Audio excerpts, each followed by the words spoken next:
Hey, Sheila, thank you so very much for making all the food tonight, and Tim as well for opening up the These are the best catered events, so we'll be coming back time and again. Every 3 months. And I'm thrilled to come back. First and foremost, to say thank you, because if you all may remember, we had a coffee. Tim and Sheila were kind enough to open your home just months and months ago. It was one of the first coffees we had in Scituate, where I got to come out and officially be a candidate and tell you who I was and why I was running for office. And happy to say we can have cautious optimism that what you all educated me on back now almost a year ago when we talked about getting the Rosa's Lane, getting the project finished, that at least after the meeting last week, that we're hearing that we're meeting deadlines, and we keep holding everyone's feet to the fire to make sure that the work is done, and that we'll finally have the project after, how many years? Kind of over 20 years? 45.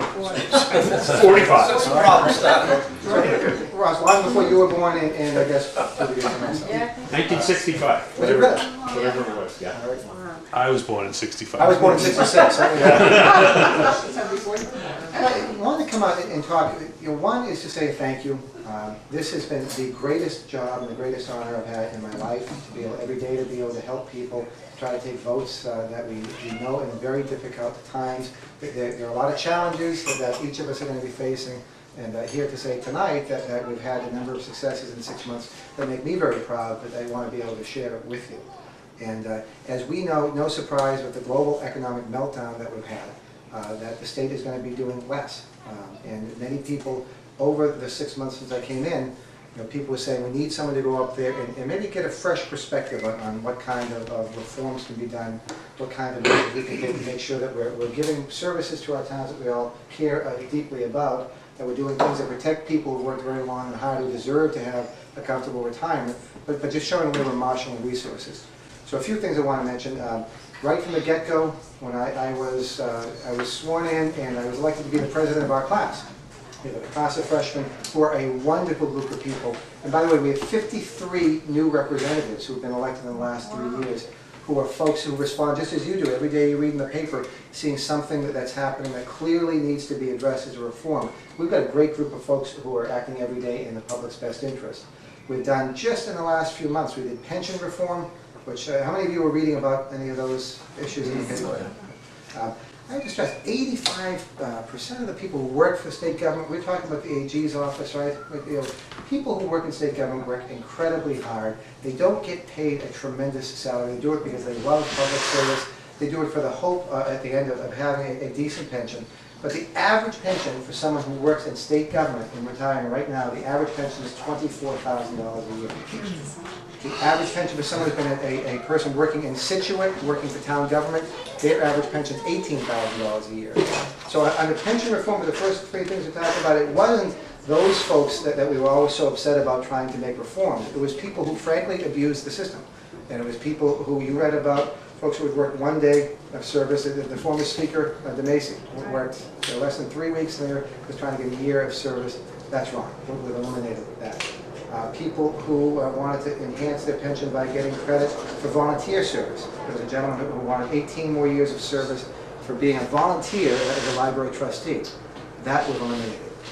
People who were trying to get pension boosts by including transportation allowances or housing allowances. All of those things have been eliminated so that the real egregious examples are no more. And I want to make sure, as people talk about that, you'll hear say they're all a bunch of crooks, this and that.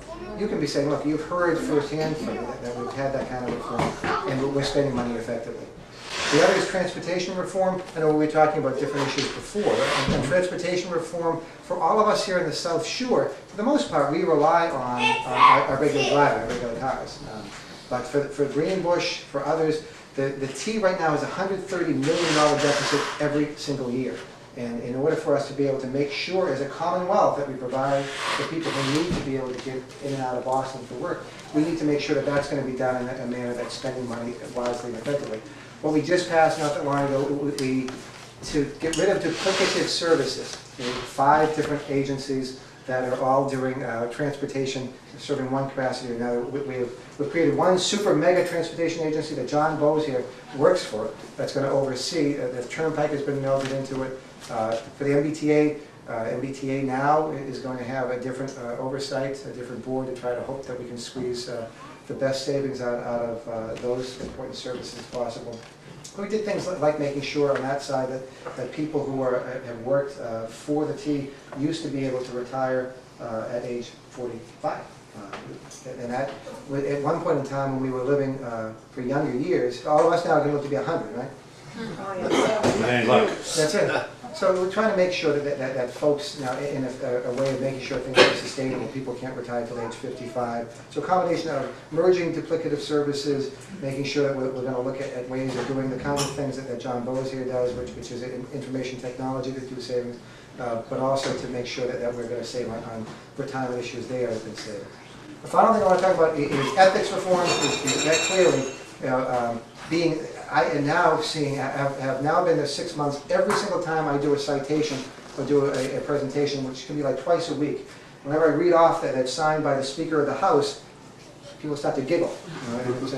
Bob DeLeo is a wonderful person. I'm very proud to be working with him. But people, after hearing 3 successive speakers of the House being indicted, people start to say, what's going on up there? Are you people following what is clearly a public trust?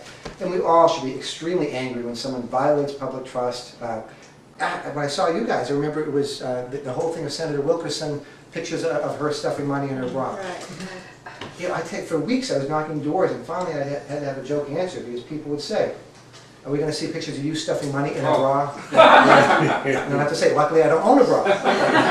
No, you never see me doing it. But we've done some great reforms. That now, since we were just talking about the grand jury system with the Attorney General, giving the Attorney General some real tools to make sure that for any public corruption cases, that she can now be able to get enforcement powers, along with the Secretary of State now having subpoena powers that he didn't have before, making sure that the bright line rule for lobbyists, we just don't take, the whole argument of what kind of gifts you take from lobbyists. It's very simple, you just don't. And I think when people are hearing that in this tremendous economic crisis that we have, all of those items needed to be done and done quickly, so we could then show that we were serious about the work for all the folks here in the Commonwealth. So, I mostly like to come out just to get questions from folks, and at that point I wanted to hear tonight, what's on your mind, what issues you want to see me tackling just in the next year and a half until we have when would the next, maybe it'll be 1 year from now, we can do our next kind of coffee to come back and report. Christmas is a good time for a party.